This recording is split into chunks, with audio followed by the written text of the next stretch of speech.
The fishermen of Ness used to go fish round Soldier, North Rona. They would be out there fishing the line and everything, so they knew the island was there.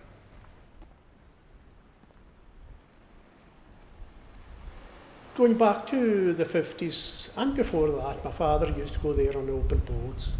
And then in the late 50s, the crews went together, various crews from Port and from Stuyvesant. They decided to, rather than be going out in open boats, they would get a trawler to take them out.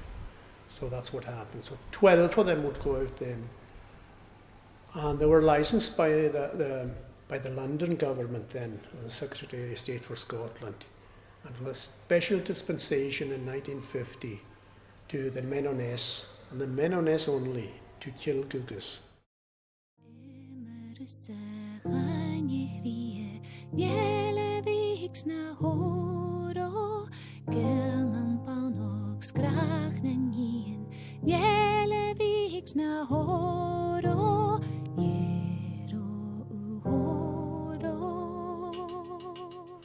We leave from Port Ness. We travel overnight to the island, which is 38 miles northeast by east off the butt of Lewis, and takes us about 4 to 5 hours to reach there.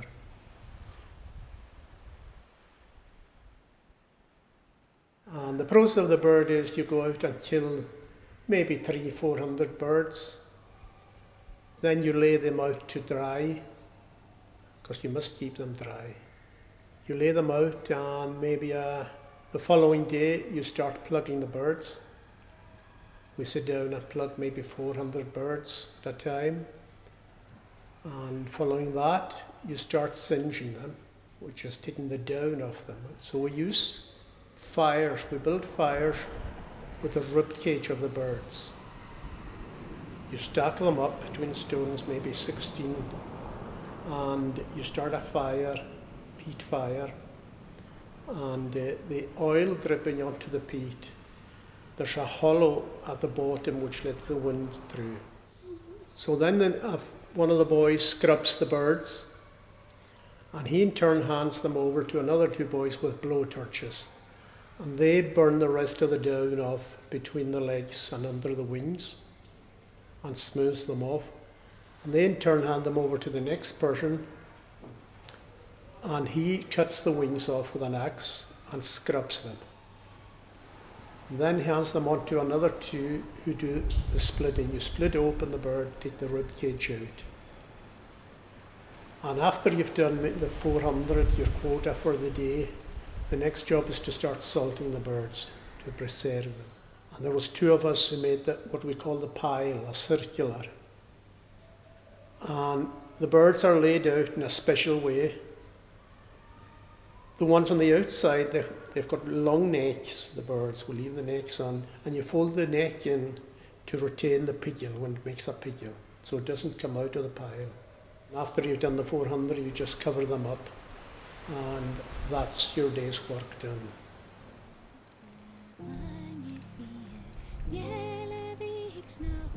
The process of the birds being killed is the same.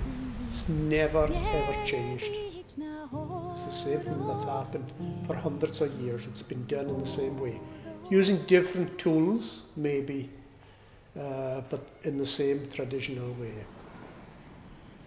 There's a clamp at the end of the pole, and when you pull a rope spring-loaded, you put it round their neck and you let go, and you lift it out of the nest.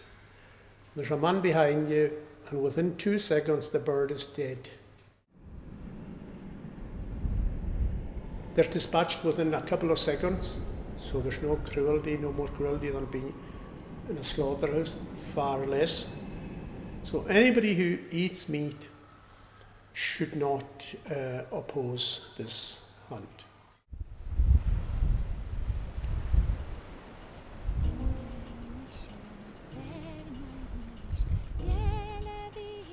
It was in my blood. It was my great-great-grandfather who built one of the houses in Soldier. And my 2 grandfathers were there. My father was going there. And it was inevitable that I would go there and my brother would go there. And I think it was 3 years ago, there was 6 other boys on the island were descendants from this Finlay who built one of the bothies. So it was just remarkable. It was really, really remarkable that that's still happening, the same family. And so I was destined to go there. And I did 42 trips. I went there for 42 years. I remember one trip going out there, come your day. It was such a beautiful day, flat calm. And from about 2 miles away, you could smell the island. You could smell the guana.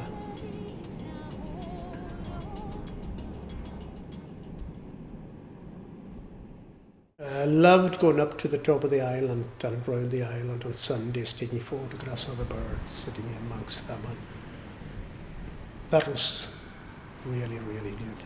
Not many people can do that, so it was fantastic.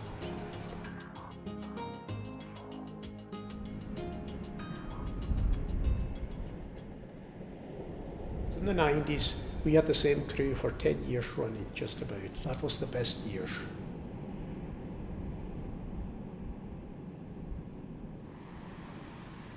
My last night in the house in the bothy, and we were going to bed, and I heard one of the young lads say to another, says, "I can't wait to get back to my mobile phone." So I knew it was time to give up. Your body tells you, that, a lot of things tell you, so. The problem lies with getting a boat to take you there. That would be the reason it might come to an end. It's a dangerous trip. It's not an easy place to go. But maybe carry on for years to come, hopefully. I think it's very important because we're losing your traditions bit by bit. They've been watered down bit by bit by bit. Doesn't matter what it is. And I think this is very, very important that this traditions like it carry on. Because if we lose it, we'll never get it back.